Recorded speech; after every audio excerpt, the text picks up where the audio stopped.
Freud was a fraud. Sadly, Freud is probably the most famous name in psychology. He's often referred to as the father of psychology, and he's the reason that psychology has daddy issues. Now, I have a psychology degree, and anybody who also has a degree in psychology or psychiatry, or any of you who have just taken psychology classes, knows that Freud gets a lot of undue attention. His influences on the field, his theories. And that's unfortunate because literally everything that man ever said and did in his entire life was utter bullshit. And despite being the person who arguably brought national attention to the field of psychology and really created it as its own field, the damage he did to mental health far outweighs any contributions you can even remotely credit him with. So to start off, Freud was trained as a scientist, which makes it even worse because he should have known better. But even before he got into, quote-unquote psychology, he had a long history of just making shit up and not doing anything in a real scientific manner. He would often make mass generalizations based on assumptions he made by observing single subjects, and often those subjects were himself. And often those observations were just confirmation bias of what he wishes were true. Like cocaine, for example. He really fucking loved cocaine. Honestly, he put Scarface to shame, but when he said, "Say hello to my little friend," he was not talking about a gun. And he used cocaine as a treatment for literally everything. In fact, he tried treating a patient who was addicted to morphine by giving him cocaine,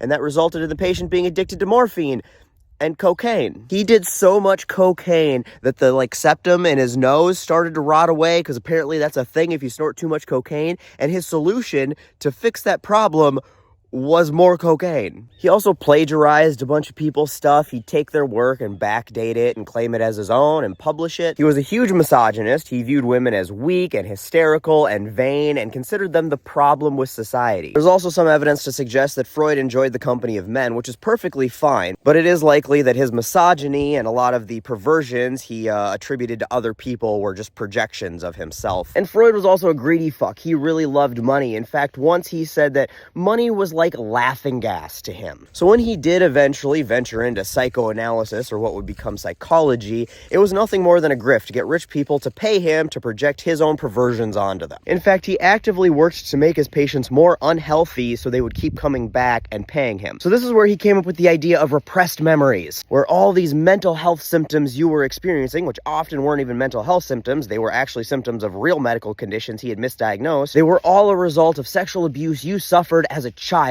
And if you don't remember suffering that abuse, well, you did. You just repressed the memory. That's why you don't remember it. And when I say this was projection, his dad did abuse his children in this way, and him and his siblings were obviously pretty fucked up from it.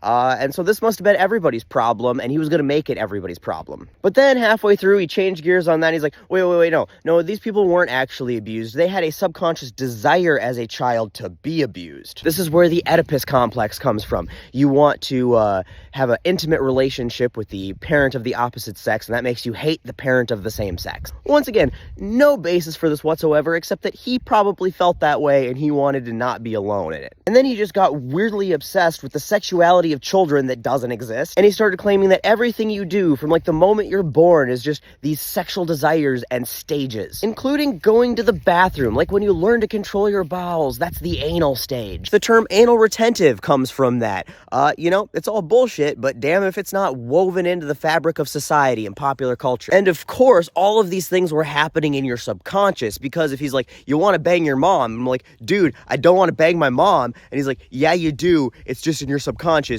You just don't know it, but you do. Can't argue with that logic. So you get the picture. He was a fraud. And unfortunately, he was a convincing fraud. See, in the late 1800s, early 1900s, psychology wasn't even psychology yet. It wasn't a field yet. And sciences and the scientific method were a lot less regulated than they are today. So Freud was able to start off creating this field in his image, and he had quite the following, and he, quote unquote, trained people, the next generation of psychologists. And as time went on and people started to realize that this was bullshit, it brought scrutiny and mistrust and criticism down not on the fraud Freud, but on the science of psychology. And it did a real disservice to humanity and all of the people who needed real intellectual and scientific minds studying and learning and treating people with mental illnesses. The big issue was that unlike other forms of medicine, psychology already had bigger obstacles to overcome. Freud is hardly unique in the long and checkered history of medicine and science. We've had a ton of medical practices that at best did no good for the patients and at worst caused them harm over over the years, like leeching and bloodletting and treating people with mercury. But people view the body as mechanical. If you've got disease and illness in you,